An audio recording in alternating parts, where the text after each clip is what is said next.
How you doing, Mr. Brown? Good, thanks. How are you How's it doing, Mr. going? Brown? Good, good, good. Yeah, nice to finally see you. I know, right?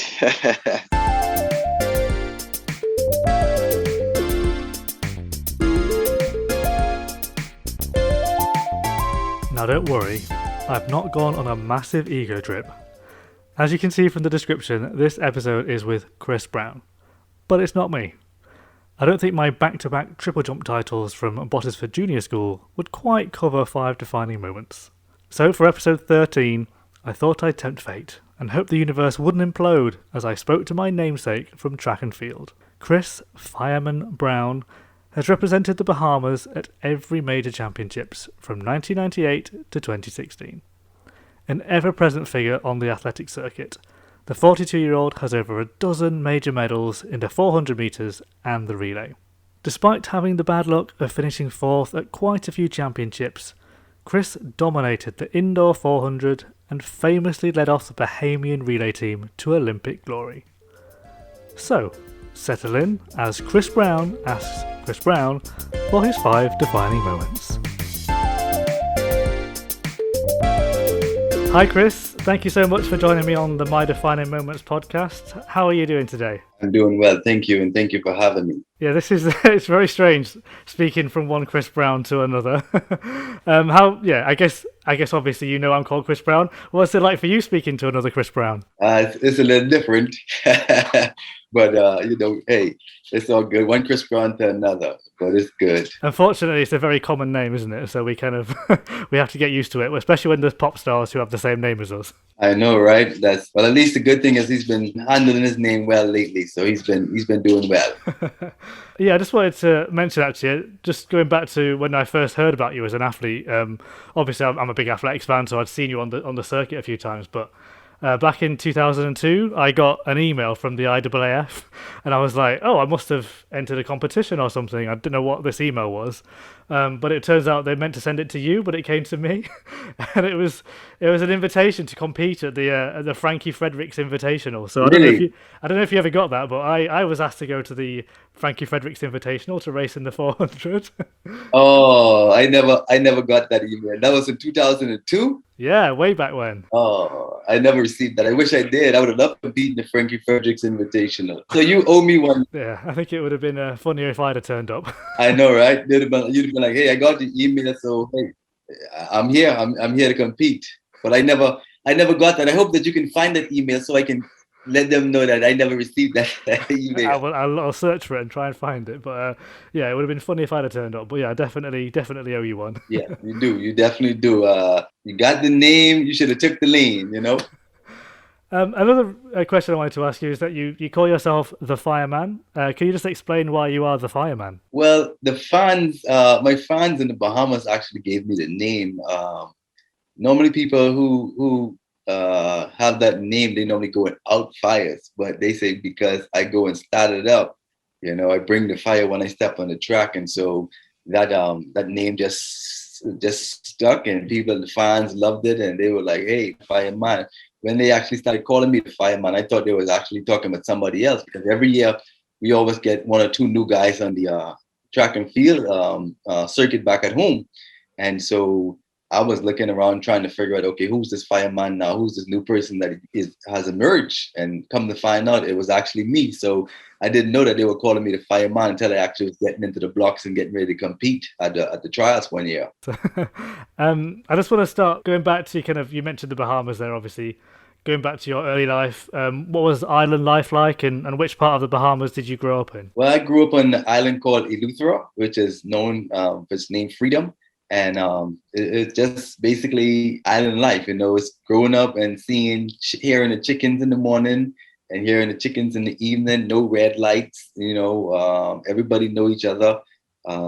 People drive and they hail and they waving, saying hello, everybody speaks. So that basically where I came from and how it all began. Yeah, how did you first get into track and field? Were you quite sporty as a kid? Was it through school? How did you first enter your first athletics event? Well, I first entered my first athletic event just with the raw natural talent, and people saying, "Hey, you have the talent. Why don't you go and enter a race?" Because my siblings ran, my parents ran, and I had an aunt that was fast, And so I guess it was just handed down in the DNA, and I picked it up, and sure enough, I took that talent and went somewhere different with it. So it all started with the passing of the generations, and I saw my brothers, and I was inspired by what they did and how he did it, and that just opened up a new chapter for me in my career. And was there a moment when you kind of realized that you're actually pretty good at this and maybe this could be your life? Well, I never saw it to be my life. I knew that I was good because I was winning the races that I was competing in. I was beating a lot of kids my age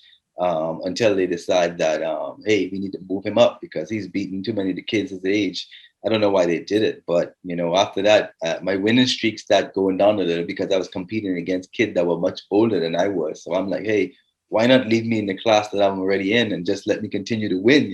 But they felt like, hey, you got speed, you fast, let's put him in a different class. And so I was able to compete with the big boys very early. Yeah, and a lot of the people, athletes who are successful who are from the Caribbean, a lot of them do go to America and go to college. Was that part of your plan? Did you get scouted or anything like that? Yes, I did. I actually had to repeat the 12th grade, not for grades or anything, but I had an opportunity to go to college. And when I first graduated, and I was denied because somebody decided that they were going to leave without myself and another guy. So I went and I repeated the 12th grade. I left my island, and then I went on to Nassau. And there I competed at R.M. Bailey Senior High School from Preston Aubrey High School in Eleuthera. And ever since then, I was just determined to make a name for myself. And before I knew it, I was winning again, back to my old winning habits. And I was awarded a full scholarship, and it took off from there. Yeah, which part of the US did you end up going to in the end? I went to Louisiana. I went to Southern University in Louisiana, and I went there for 1 year, and then I transferred to Norfolk State in Virginia. That is when I really started to really dig into my collegiate career. Yeah, when I was looking through your track history, one thing that blew my mind was I didn't realize that you competed at the 1998 Commonwealth Games, but you did the 800 meters, which kind of surprised me. Why? How did that happen? Well, what happened was everybody that I knew wanted to run the 100 and the 200 meters. And I felt like, well, I wanted to bring a different type of energy to the arena versus outside of the 1 and the 2. So I felt like, well, maybe if I take my career and go into something different, then I can make that event popular and be a standout in that event.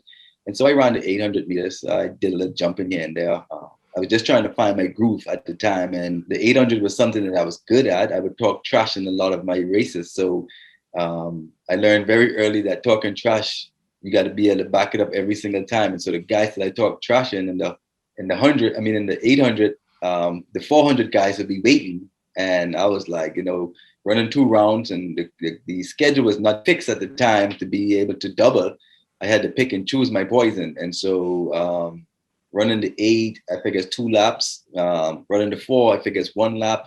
So I said, well, let me adjust and make some huge adjustments in my career. And then I decided to step down into the 400 meters, but I love the 800 meters. I still have the national record as we speak today, so that's a good thing. I was just going to say you still hold that national record, so it's lasted a long time.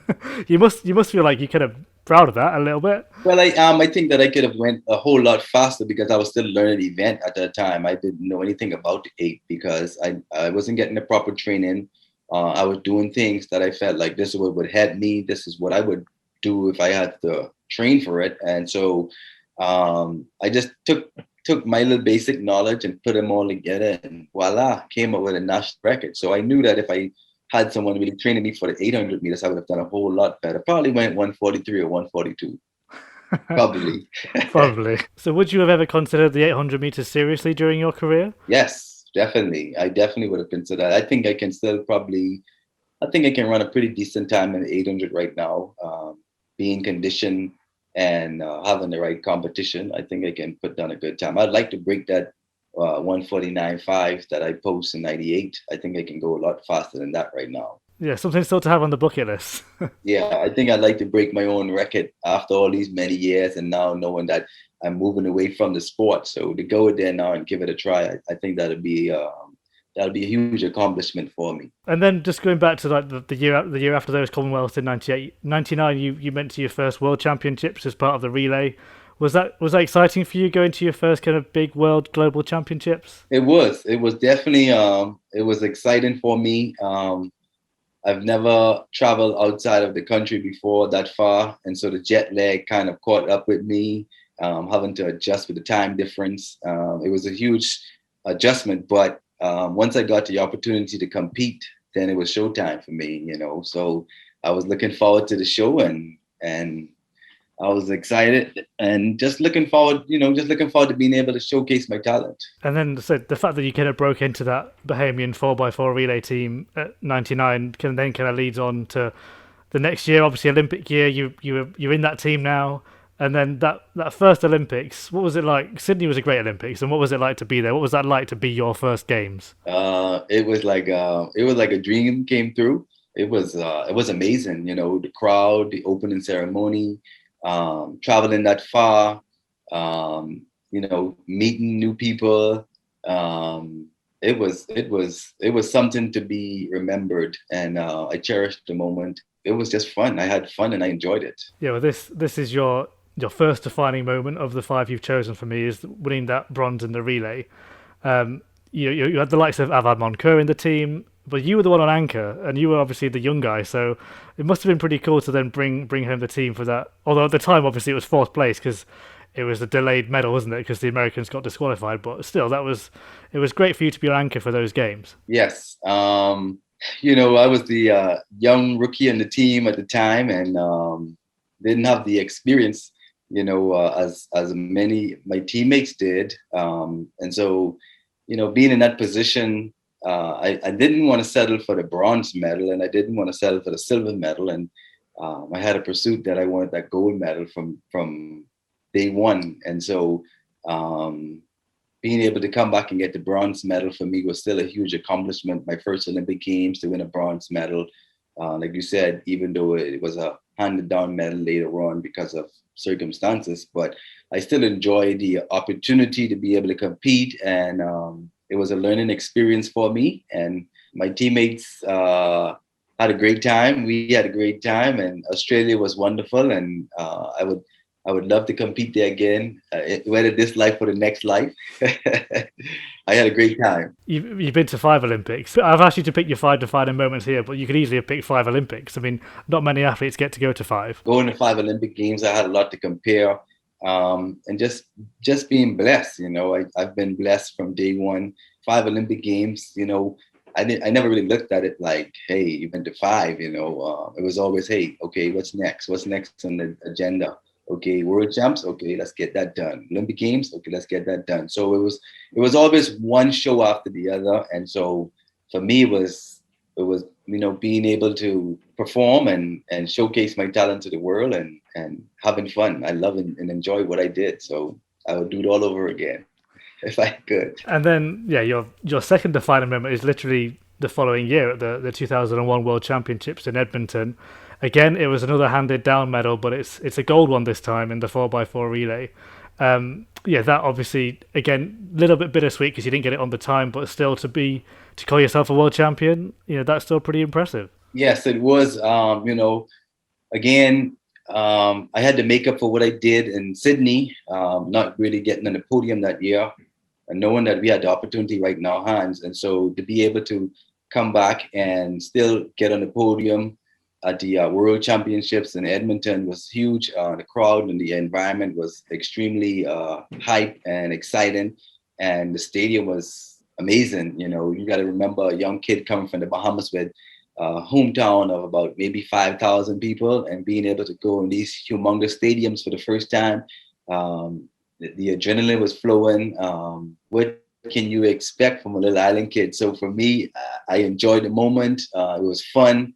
And being able to get on that podium, getting that gold medal, at the time it was a silver, but being able to get that gold medal finally was like, hey, that's one goal is out the way, and let's move on to the next one. Yeah, obviously it's a shame that those kind of first two major medals kind of were delayed. I mean, I guess how do you feel about that? Is it good that they kind of reallocating these medals and kind of amending history? Yeah, it was, it wasn't the way that I would have wanted it to be, but, um, not having the moment and the time to get on the podium to get the official medal at the time, it was kind of bittersweet because, that moment you can't get that back, but at the same time, better late than never.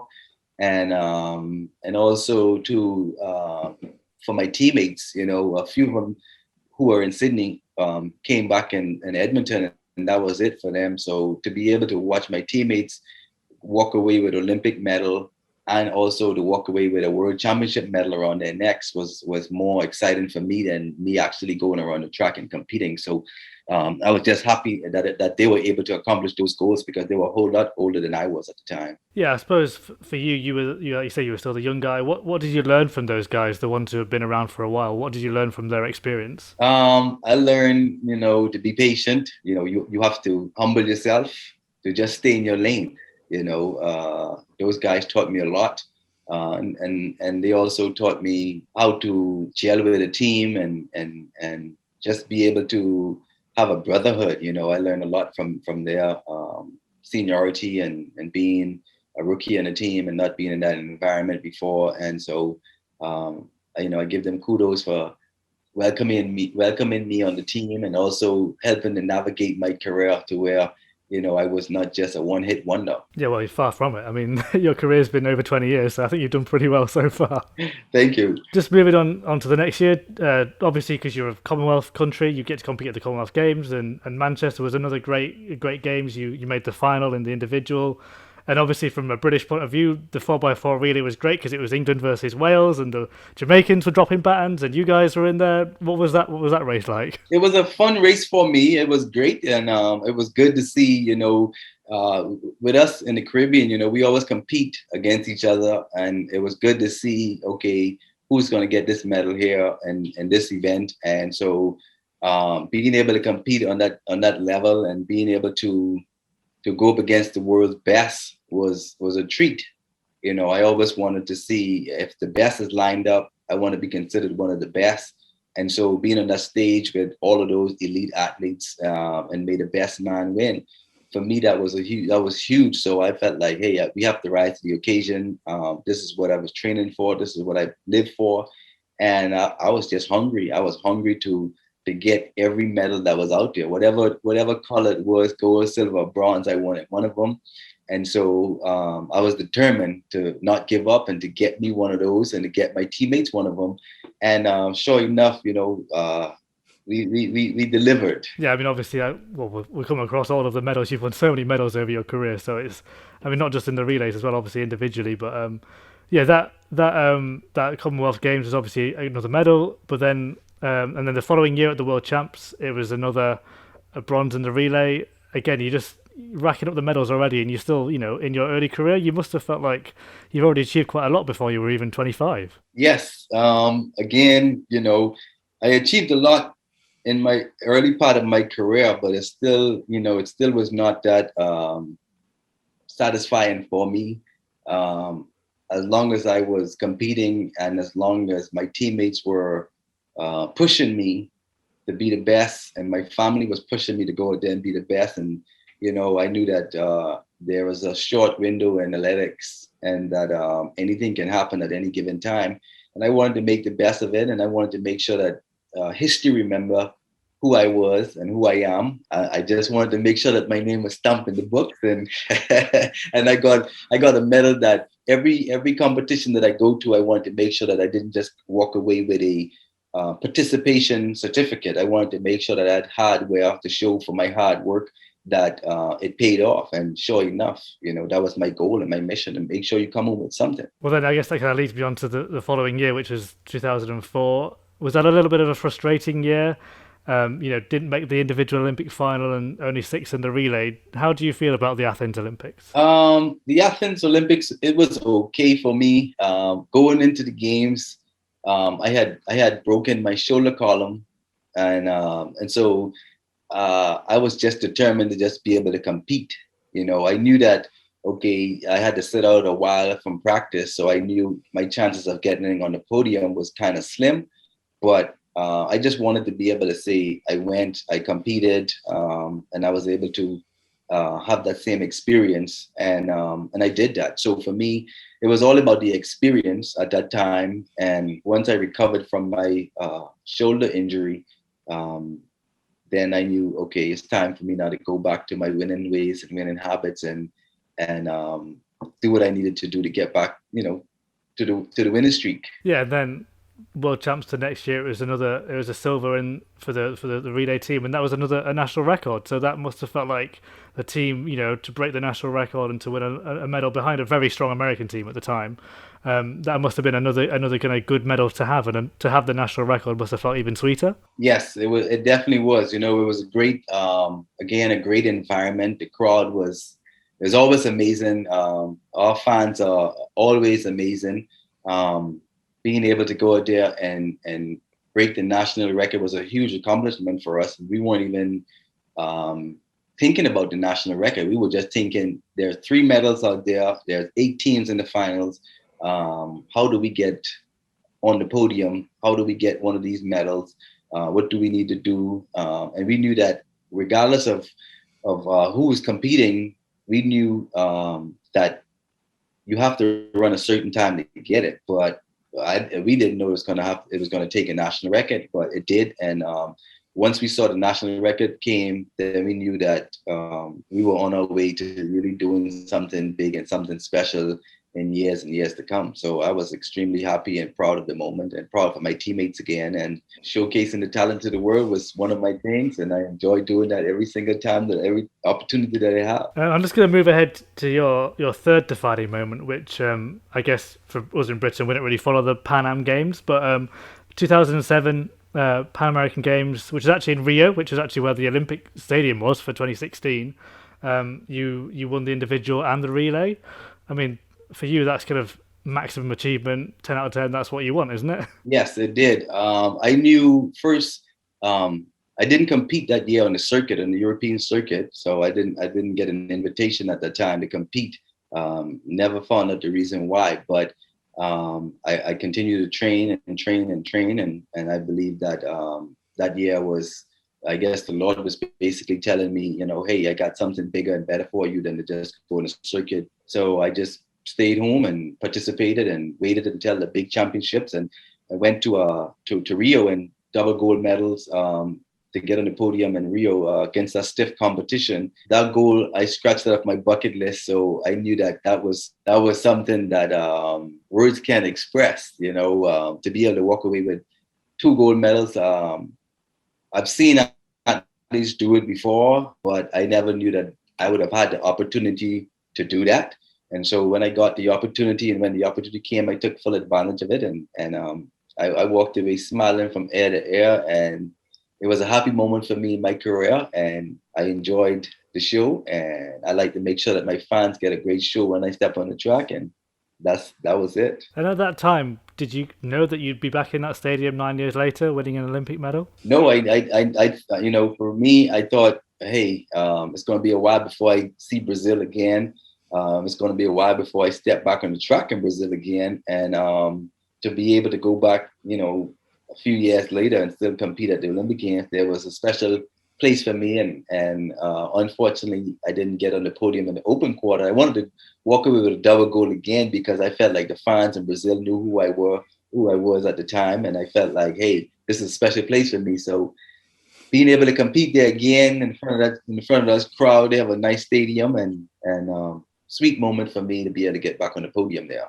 Double gold at the Pan Am Games in 2007, and then a silver medal in the relay in Osaka. Would you say things were looking pretty good ahead of the Olympic year in 2008? Yes, things were looking very good. I was a little more mature. I felt like, hey, things are finally falling into place, and I was heading in the right direction with my career and where I wanted to be. And so I felt good heading into the Beijing Olympic Games. Yeah, you ran your personal best in the lead up to those games, which was 44.40. Do you feel like that PB is a representative of how fast you could have gone? I always felt like I could have went faster than 44.4.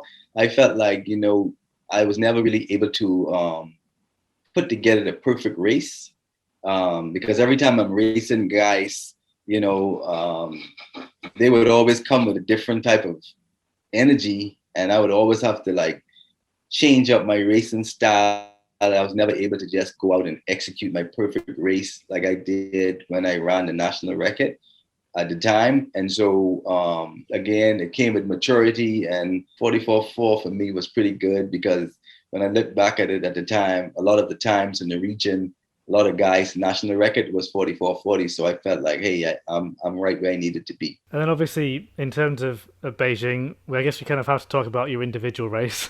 It's quite hard. It's quite hard to watch, isn't it? Because you're in third place. It looks like you're going to get a medal, and then the American athlete David Neville kind of tripped and went over the line and kind of snatched that bronze away from you. How do you look back on that race? I really still to this day never really went and looked and watched the race to see if he actually tripped or he dove, because it was not something that I really wanted to see, because I felt like, hey, that shouldn't be allowed. And it kind of, not kind of, but it actually hurt because, you train for so many years and years and years, and that was going to be my first individual podium finish in the Olympic Games, and to have it snatched away 400 or 4/10 of a second, it kind of hurt, and it not kind of hurt, but it hurt. And that's something that I'll never forget in my career. I mean, I've learned to move past it, and but there's something that I'll never forget, and maybe one day I'll get back and watch it when I'm ready to watch it. But as of now, I haven't seen the footage of it, and I have no desire to watch that race because I knew that bronze that had my name on it, and it was ready for me, and I was ready for it. But Yeah. again, he diving across the line or falling across the line, was another story. But I'm okay with it now. Yeah, I guess you could say in Rio, Sean A got a gold medal for the Bahamas. It's kind of a revenge gold. Well, I'm one of the type of person that don't like revenge. I don't like to take revenge or see. I know how it felt when it happened to me, and so I'm one of those guys. Like, hey, I don't want it to happen to anyone else. So hopefully they can review that. I felt like after that race over that night, somebody should have went to the drawing board and came up with a rule that should have outlawed that, because you train 4 years in the making for that games, and whether it's world champs or Olympic games, it messes with your shoe endorsements, it messes with your sponsorship back at home, and it also messes with your mental. If somebody who is not strong, to know that you don't get to come back 4 years and do it again, or hey, this is not how the race is supposed to be won. And so for me, I felt like, I was kind of in between, So I never want to see an athlete win a race on their stomach. I want to see you win a race on your feet, fair and square. And I'm just one of those type of persons that it happened to me, and I never want it to happen to someone else, regardless of who it is and what country you're coming from. It's just not a good feeling and not a good taste that's in your mouth. Yeah, I think that's fair. That's a fair thing to say. I think everyone should try to win cleanly and properly. But then I guess in Beijing you did obviously get a silver in the relay, so that must have been a bit of compensation. Yeah, it was. To be able to come back and win the silver in Beijing is, again, the silver was not what I really wanted. But you have to settle for what you get. I was still happy for the medal because I lost out on the bronze in the Open. So to be able to still come back and walk away with a silver medal, I was pleased and honored, and I was thankful and grateful for it. Again, I was always asking myself why it always have to happen to me. Everybody else pegged for the medal, they're favorite for the medal, and they go and they win their medals, and I'm favorite for the medal, and I'm pegged for this medal, and I can see this medal. And it just so happens that it doesn't work out, and it's not a good storybook ending like everybody else. But at the end of the day, I was able to compete. There's 8 lanes on the track, and I had one of them, and I was able to get a medal. To walk away with a medal for me was still a huge accomplishment, and that's just the way I view it. So I was excited about the medal. Yeah, I mean, I don't want to be too negative here, but I guess for you, in looking back on your career, so far it has been a lot of fourth places at major championships. 2005 world champs. You were like 400th from the bronze there, and 300th, I think, from the bronze in the Commonwealths in 2006. And then again, fourth in 2007. And then obviously, as I mentioned, Beijing, and then fourth again in London in the individual. So that's 2 Olympics, 2 Worlds, and the Commonwealths where you've been fourth. I mean, that's just bad. That's just bad luck, isn't it? It's just bad luck. Yeah, I'm like, who's counting, right? Who's counting? Like, Ford is one of those places you don't mind getting, but Ford is also one of those places you hate to end up in because you have the medal right there, and you're not far away from it, and you hope that someday you would look back and be like, man, that's a lot of fourth place. If only those fourth place could have turned into third. It was bittersweet. Again, just being able to compete and being able to run against the best athletes in the world and showcase my talent. Even with all those fourths, I still was consistent. So I'm grateful and thankful for the fourth place finishes, for the silver medals, for the bronze medals, for the gold medals. Zero injuries in my career. I'm just grateful that I was able to come back and be able to still go to each Olympic Games and still get a fourth. And even though that's not what I wanted, but if that was all that's written for me at the time, I would take that versus 8 or not making the finals at all. Yeah, I mean, you were top 5 in the world at what, 5 consecutive global championships? That's nothing to complain about, really, is it? Not at all. If only there were medals, then I would have really said, man, I had an awesome career, and I'm satisfied with everything that I did. Like, if I could do it again, I would have done it the same way. But again, the fourth place finishes that I got in my career, I wouldn't trade it. I wouldn't trade it for anything. I wish I would have gotten a medal in it, but again, it just wasn't meant to be. But history will remember those positions and those places. Just to kind of flip it on its head and kind of go to the positive when it comes to indoor 400 meters, I didn't realize quite how good your record is at the World Indoors. 6 consecutive World Indoors, and you won a medal in every single one.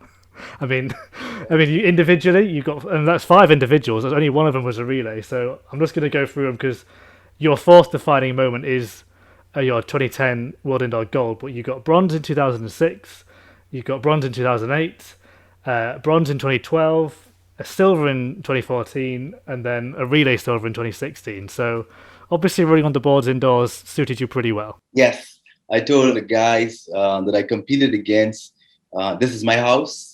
Indoors is my house.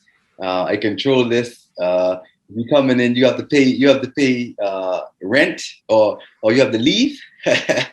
But I enjoyed indoors. Not having an indoor facility in the Bahamas, and being able to get up on that bank curve, and my height, my foot speed, and just the environment. The crowd is right there on you. I felt like, okay, if I'm not going to get on the podium for outdoors, then I'm sure going to change the whole dynamics for the indoors. And so, people say, hey, Chris, you never got on the podium for outdoors and the individual. I said, well, check my indoor history and see what, let me know what you find, and then come back and talk to me. So being able to compete indoors, and that span and get on the podium every single indoor year, I'm just honored and blessed, and I give God all the credit for it, because he allowed me to showcase my talent to the world. And it was a lot of hard work, because I don't know of anybody else out there that was able to do it. But I mean, again, I like putting on a show for the fans. I enjoy, the support that I got from my family and my friends, and that was my moment for me to shine, and I sure took full advantage of it, and I would do it all over again. And do you think actually that your kind of early career over 800 meters actually kind of helped you a little bit with that? Because obviously 400 meter running indoors is different. You have a break, you kind of our elbows out a little bit. It is a little bit of more jostling. Do you think that kind of early practice over 800 actually helped you? It might have, but I don't really give the 800 credit for that. I just felt like it was quick. And it was short. There was no room for error, and so for me, I just felt like my mind was made up that regardless of who's in this race, I'm going to get on the podium. It's 6 lanes on the track, and I'm not coming fourth. I'm not going to come fifth, and I'm definitely not going to come sixth. So I wanted to make sure I don't repeat the same results indoors as I did with the outdoors. So I just prepared my mind up mentally to do whatever it takes to get on that podium. And one of the things was, putting in the hard work during the off season and just making sure that when the time comes for the indoors, I was always ready to go. Yeah, so how do you approach an indoor 400 meters compared to an outdoor 400 meters? Indoor, I would approach it where I don't have to stay in my lane. That's number one. Number two was I had a height advantage that I was not 6 feet tall versus going outdoors to the 6 foot guys and having to compete against them. And I just love the environment and being able to hold off some of the best quarter milers in the world. I just love winning. I enjoyed winning. I enjoyed beating guys indoors. I enjoyed talking trash. And I love the environment. And I just felt like indoors was the perfect stage for me, and I took full advantage of that. Yeah, and I said your fourth defining moment is that 2010 gold. I mean, obviously, you've won relay medals and relay golds, but for that one to be the one individual one, that must have been so satisfying. It was because my first World Indoor Championships, I went for the relay, and I really didn't understand it at the time. So my first one was just for the relay, and we didn't medal. Then when I went the second time, I felt like, okay, I like this indoors, and I think that I can do well in there. Didn't know how well it was going to really go, but never ran indoors before, not coming from an indoor background, no indoor facility in the Bahamas.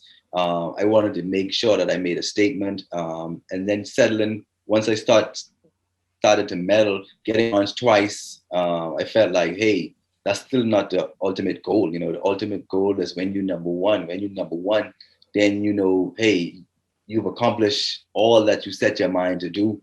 And I wasn't going to stop until I got that gold medal. And sure enough, because after the gold, there's actually nothing else to accomplish, And so for me, winning that gold medal in Doha, for me, was the icing on the cake for indoors. That crowned me that you are the indoor champion at this event, not a bronze, not a silver, but you are the World Indoor gold medalist. And so that was a sweet moment for me, getting on the podium and being number one. And that was where I wanted to be. Yeah, like I say, you obviously defended it pretty well with a couple of bronze and a silver afterwards. So I guess if the Olympics was indoors and stuff like that, do you think you'd have more medals? Oh yeah, definitely. If the Olympic Games was indoors, then I think all those silver and bronze medals that I have, they would turn into gold medals. because I'm like, hey, this is my house. Indoors I felt like was my house. I felt like it was designed for me. I felt like my body type was the perfect match. And when I brought those two together, there was a perfect fit, and I was balanced indoors. And I just love it. I love the environment. I love everything about indoors. The crowd, the tracks. It was just one of those sweet moments that you really can't really say what it really was, but there's a combination of things that make it so special. And being able to compete against the best was, hey, if I'm beating the best in the world and I'm number one, then I can walk away from the sport feeling like I've accomplished everything that I set my mind to. So on to the next step. Yeah, and going back to outdoors, I mean, you had a 5th place at the Worlds in 2009, and then 2011 didn't make the final, but you're in your early 30s now, so you've been around enough. You know what you're doing now. You kind of, I guess, in your prime, and then going into London. I mean, what we were expecting from that was that the kind of, I guess, being obviously London's a pretty diverse country. There's probably lots of Caribbean fans in the crowd. It must have felt a little bit like a home games in a way. And was it the everything you wanted to be, those games? Well, for me, the 4th place in the World Champs in 2009, I was kind of disappointed with myself because I really didn't run my race. So I was really disappointed in 2009. Then getting disqualified, I felt like, again, I was a little down. So I'm like, hey, why me? Once again, why me? But now sitting back now and seeing the quarter milers that we have in the country, they had to see the good, and they also had to see the not so good.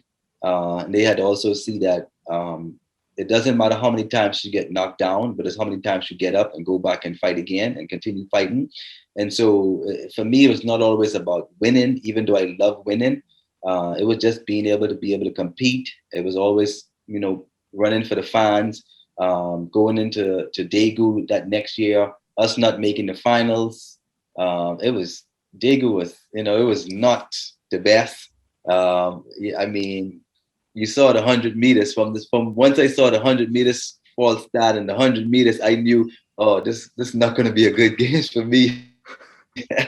So I already had my mind made up that, hey, you have to make sure that everything that you do is basically on point. And I tried my best. And I think that over my career span, I'm allowed 1 year or a bad year here and there, or a not so good year, because I'm always there. But it just goes to show that everybody has a up season and a down season. And those 2 seasons were my down season. And I came back and rebounded and went to London and made up. The crowd is always a great feeling when you could compete in London. I don't know, it's something special about London. The crowd knows the sport. Fans I mean, they have great knowledge of the sport. And I think that with the name being Chris Brown, I think that over all those years and being able to compete there, I think that I had a lot of fans in London, and I always wanted to run for my fans. So being able to compete in London, it was special. And I think that my fans more so was like, hey, we want to see you get it, Chris. We want to see you get on the podium. And so the energy from the crowd, and my family was there for this Olympic Games. I thought this was going to be my last Olympic Games. My family was there. My wife was there. My kids was there. And I was just like, hey, this is my last Olympic Games. I'm going to lay it all on the line and hope for the best. And sure enough, we came out victorious. It didn't happen in the open 400 meters. Again, it was a 4th place finish. But again, I take the good and the not so good, and I push those two together. And hey, I was able to compete, 0 injuries, just the environment. I love the environment the fans bring to the table. And I love competing in London. I don't like the weather all the time, but being able to showcase your talent in London on that nice track was amazing. And I relive the moment every now and then in my head of how good it felt, and just being able to, watch that race over and over again was a huge success. And I still can't believe to this day that we actually did it. Yeah, this is obviously your 5th defining moment, and it is kind of the big one, because I mean, just to put it into context, the 4x4 relay had been won by America every year since 1972, and the Bahamas we've obviously discussed so far, the silvers, the bronzes, and the relays, and then on that day, on that night, it came together, and it must have just felt incredible for the whole team to get that gold medal. It was a great feeling. It was a out of body experience. My teammates, they were all new because they were not there from the beginning of the journey, and so for me, it was emotional, because I remember when I first set sail in 2000. Moving from silver, knowing that you had the silver medal and falling into the bronze, and then losing the bronze and not getting the medal, but eventually later on getting upgraded. For me, it was so special because it was that moment. It was that moment that you crossed the line first. It was that moment that you set the national record. It was that moment that you beat the best team in the world. They haven't lost this race from, like you said, in years. And so for me, I felt like finally all the pieces of the puzzle came together, and what else can you ask for, And so I was really, it was very emotional for me, and like I said, my family was there to support me, and I enjoyed it every single step of the way. It was a scary time because after I ran first leg, I had to watch my teammates do their part, and that was scary because normally I'm the last guy on the track and I get to make the final decision. But this time I'm like, hey guys, I'm going to take it out. It's up for you guys to handle it. What you want to bring home, let's do it. And let's make it happen. I don't get to come back next year and 4 years from now and do it again. So I think that they were actually running to say, we want to send Chris out with with a bang. And sure enough, they did it, and I'm truly thankful and grateful, and it happened in London, and one of the special places for me to compete. And I had fun, you know. It was a great ride, and I enjoyed it. And there's nothing like an Olympic gold medal around your neck, and that was the icing on the cake for me. So yeah, you mentioned obviously that you did the first leg then. So was that your decision? And then how did you feel then watching the rest of the race? And at what stage did you know that you were going to win? Well, at first I was a little hesitant about, the lineup, but I knew also that a lot of the guys would have been saying, "Hey, we know Bahamas is going to put Chris on the anchor leg." The coaches came to me at that time. Before they came to me, I already made up in my mind that in order for us to be in the hunt, we have to have a good start, and we also have to have a great finish. And I trusted my teammates because they were running extremely well that whole entire season. And so I'm like, these guys are not rookies anymore. So once I lead you off to a good start, it's up to you to decide what you want to come home with. Because if I'm running this race and I win my leg, I'm considered myself Olympic gold medalist because I won my first leg. And so it was just a proud moment for me, and being able to put the icing on the cake was all I needed to add. And I trusted my teammates that they were going to go out there. And again, like I said, at that moment, I thought that was going to be my final Olympic Games. And I think that they had in their mind that, hey, Chris worked hard for us over the last few years, and we want to make sure that he go home with something nice. And sure enough, they continue to do what they're supposed to do on every leg. And I knew that we were going to win the medal once I saw my teammate just sitting on the U.S. shoulder. I knew that he was in the right place in the right spot at the right time, and I felt like, hey, is it happening? No, this can't be happening, And sure enough, when I saw him overtake United States, then I felt like, okay, great, this is actually happening. But until he crossed that finish line, until I saw the results, I wasn't going to celebrate until I saw the results pop up, because I've been in races before where we got disqualified. I've been in races before where I've seen guys won medals and got disqualified. I've been in races before where I've seen testing go on and you get your medal taken away. And so it was so many different things going through my head at the time, and I'm looking like, hey, are we really winning this medal, and are we really going to be crowned the champions of these games? And it was the last race of the night, so for me, and I was looking at it also, it may be the last race of my career, so I was beyond happy. You mentioned obviously it was a national record, which still stands, and also it was the first male athletics gold for the Bahamas. So when you stood on the podium and you heard the national anthem with that gold medal around your neck, how were your emotions that day? To be honest, I really was keeping my emotions balled up inside, but I didn't want to let it on the podium because I knew that if I did, that was all history was going to remember. So I kept my emotions as much as I could. I kept that to myself on the inside, and hearing that national anthem played in the stadium. It was an honor, and it was a dream that came through for me. I still look back at that day and said, I can't believe that it really happened, because I worked so hard for so many years.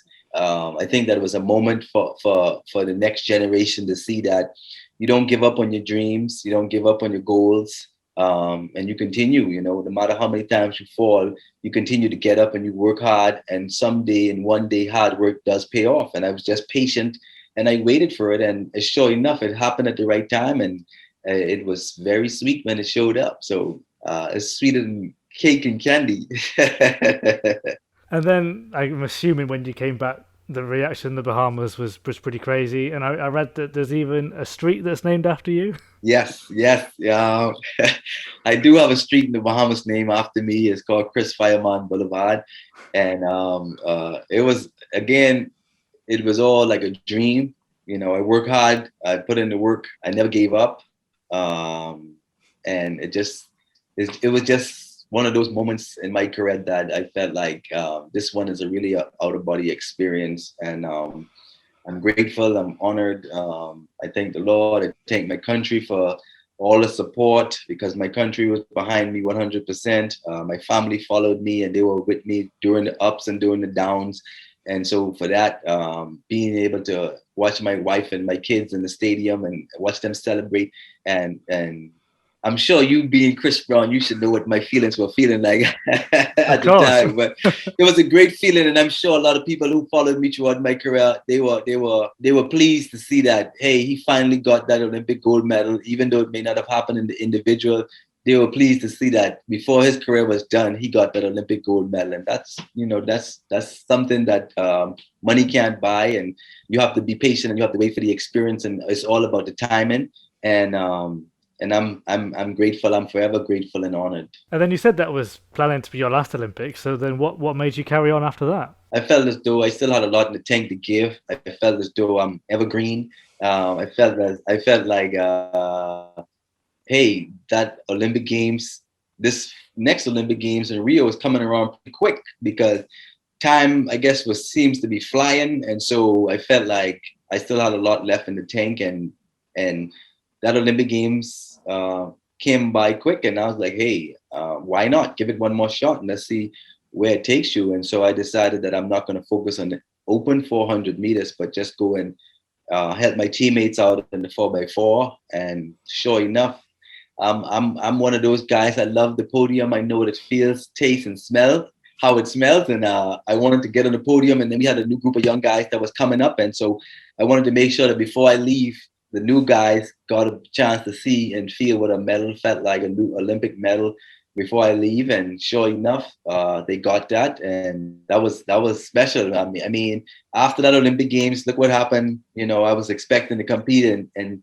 2020, but COVID showed up, and so I think that might have been my last, but who knows?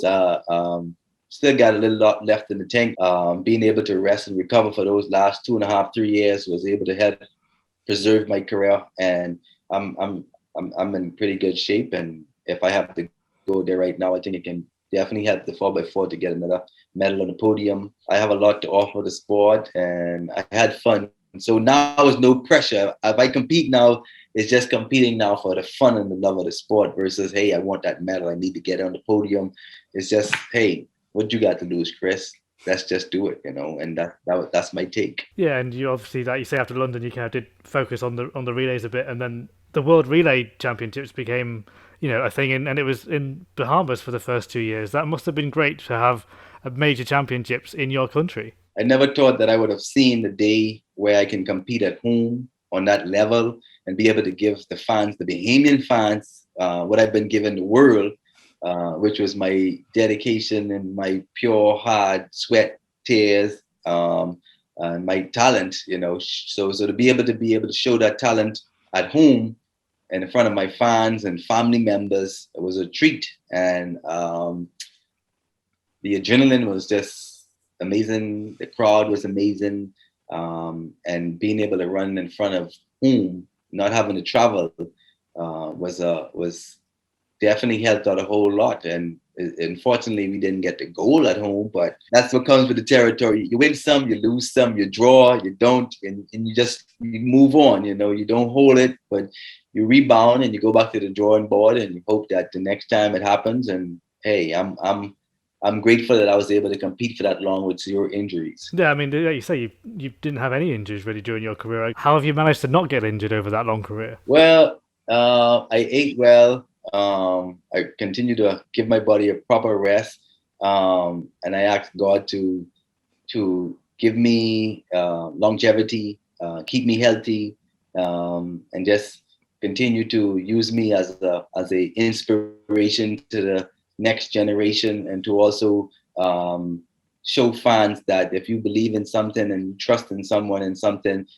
anything is possible. And so as long as my mind was made up to go out there and give the world and showcase the world that talent, I was ready to do it. And so I don't want to give you all the ingredients because someone may be listening to take my secret recipe. So hopefully whenever I put this perfect book together, they'll be able to see what the recipe was that really helped and define the longevity and being able to be so successful over the years. Yeah, I mean, we said that you kind of focus more on the relay, but you still made like semi-finals at the Worlds in 2015, Commonwealth final in 2014, and if you were in the individual in Rio as well. But by the time you got to Rio, it was still mainly about the relay. Like you say, you had a load of younger guys, the likes of Stephen Gardner coming through.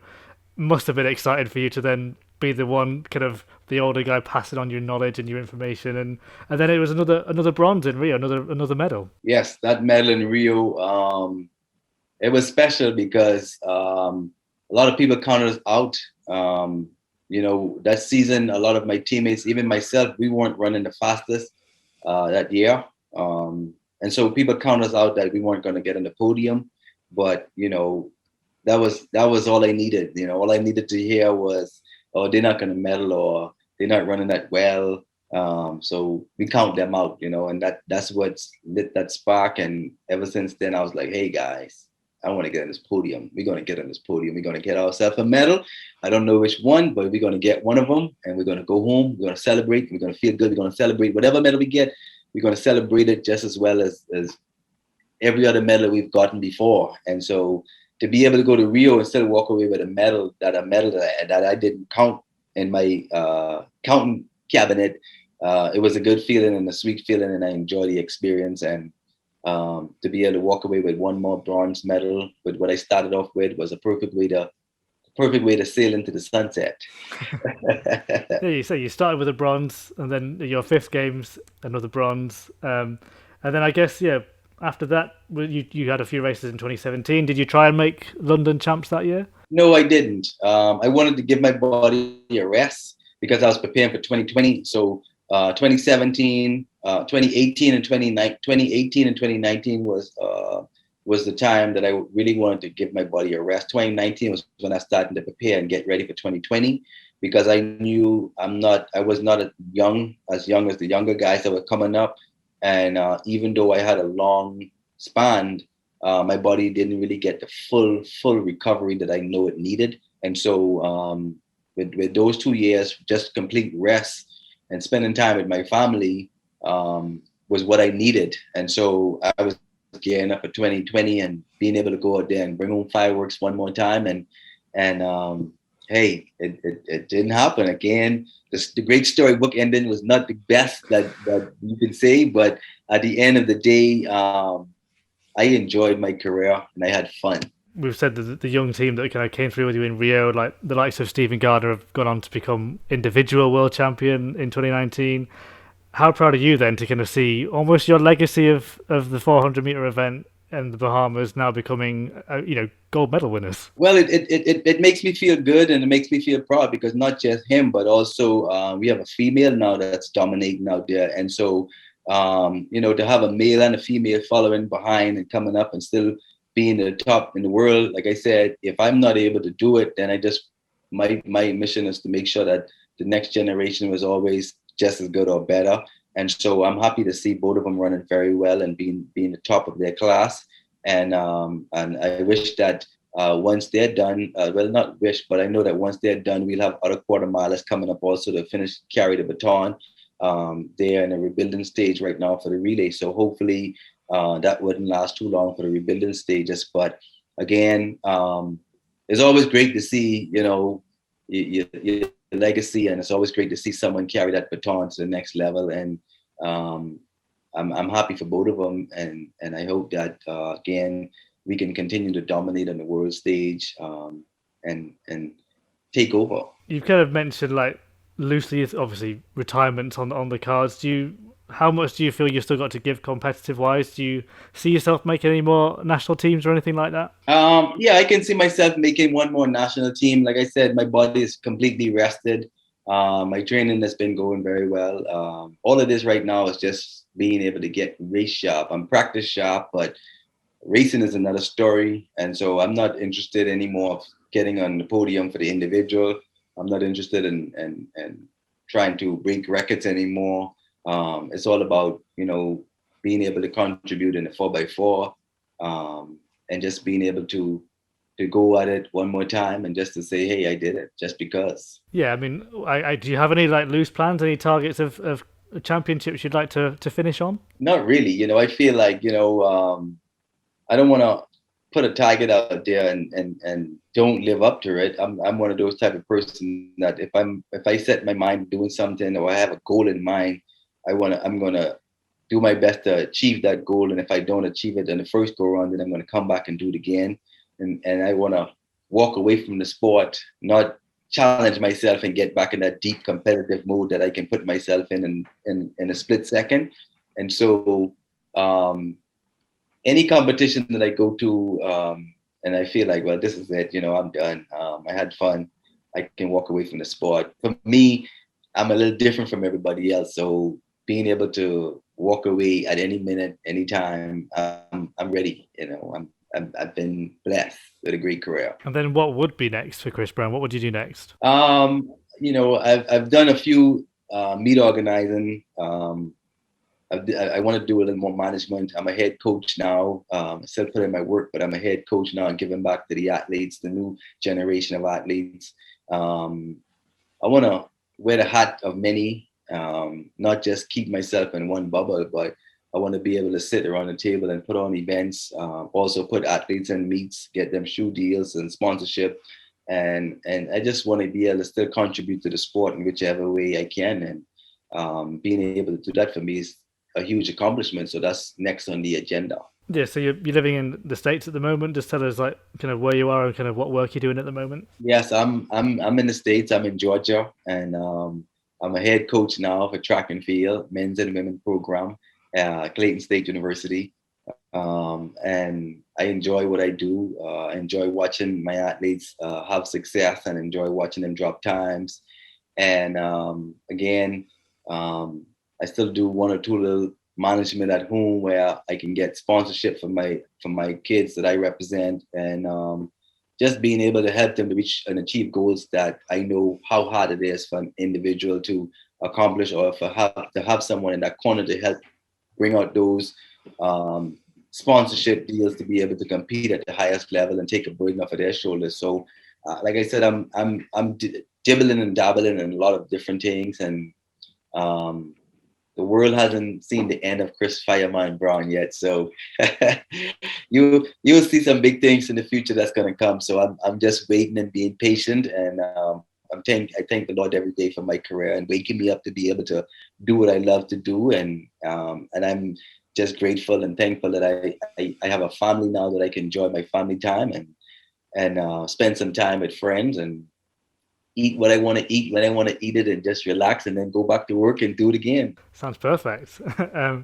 I guess we've discussed a lot over the last hour or so in terms of like your career, and there's been many high points, many low points. Do you feel like those kind of complement each other? Like, do you feel all of those kind of fourth places and narrow misses were kind of all encapsulated in that golden moment in 2012? Yes, I definitely do believe that. I believe that it came in 2012. I believe the bronze medal and silver medal and not medaling at all the indoors. I think that all came from Doha.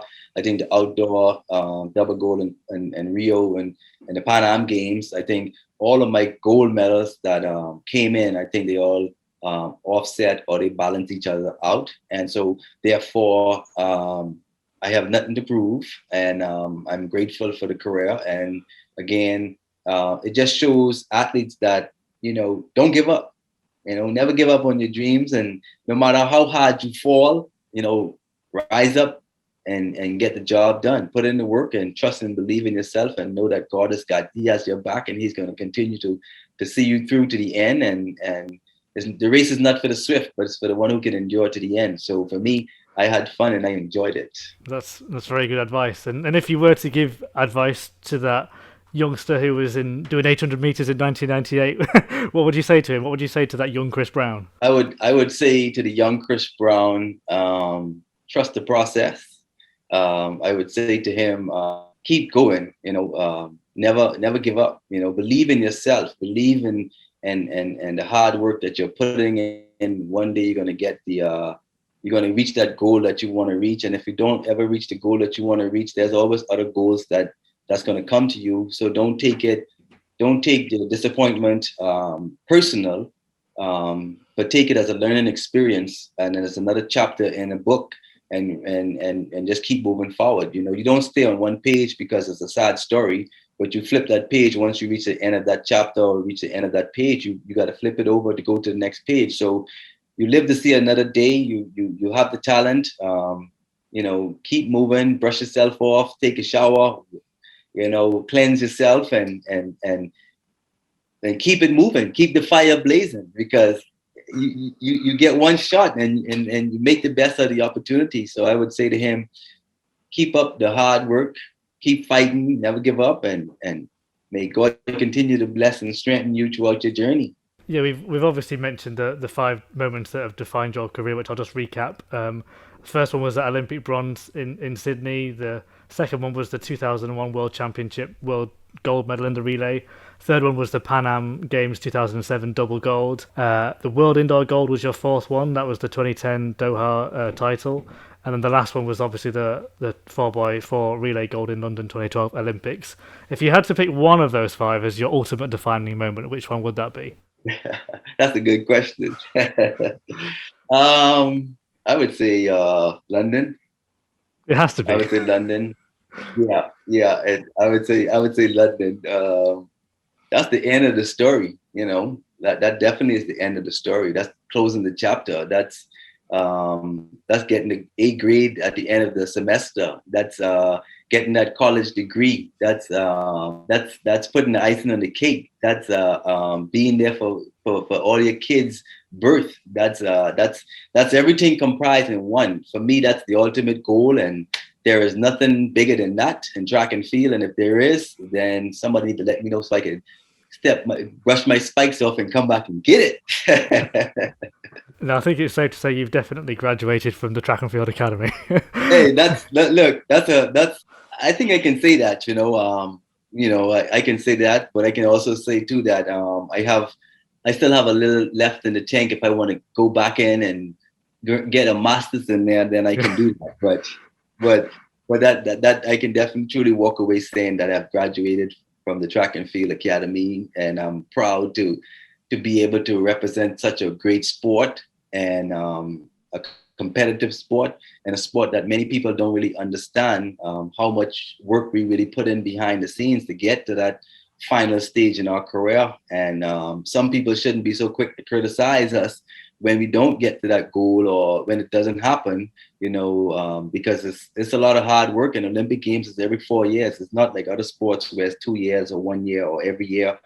For us, you're not guaranteed 4 years, and you have to go through trials and tribulations, and you also have to go through the trials, the championship, just to get back there to that spot. So, a lot of our fans understand that, but some people, they don't understand that. But hopefully we can have a platform to where we can actually educate people to let them know how hard we really work, and we have family members that support us, and not be so quick to criticize us when it don't work out, but to also uplift us and encourage us to make sure that we continue to stay on that journey.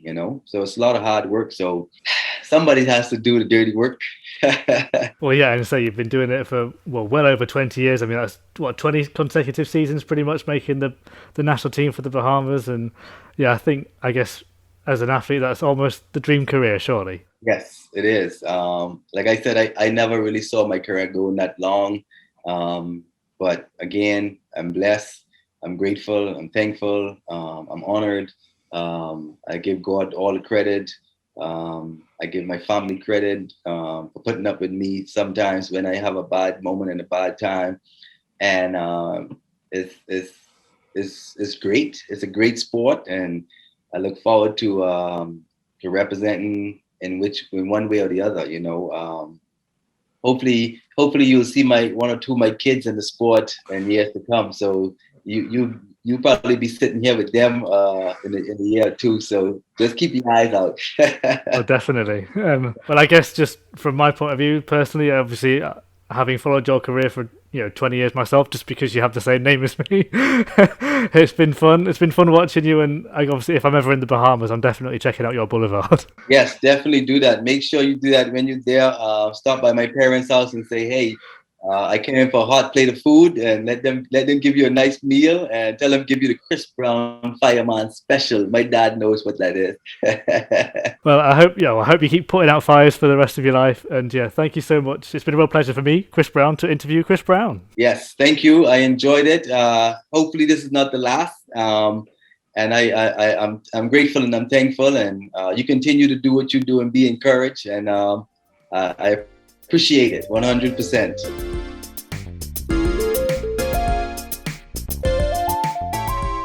Well, I had so much fun finally getting to speak to my namesake, Chris Brown.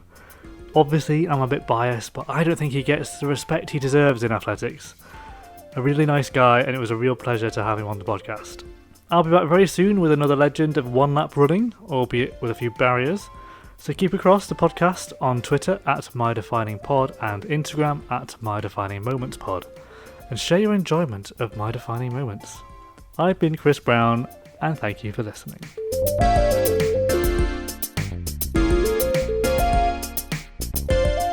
Thank you, Mr. Chris Brown. I appreciate you. it. And I'll be in touch. And you stay believing in yourself, and the sky's the limit.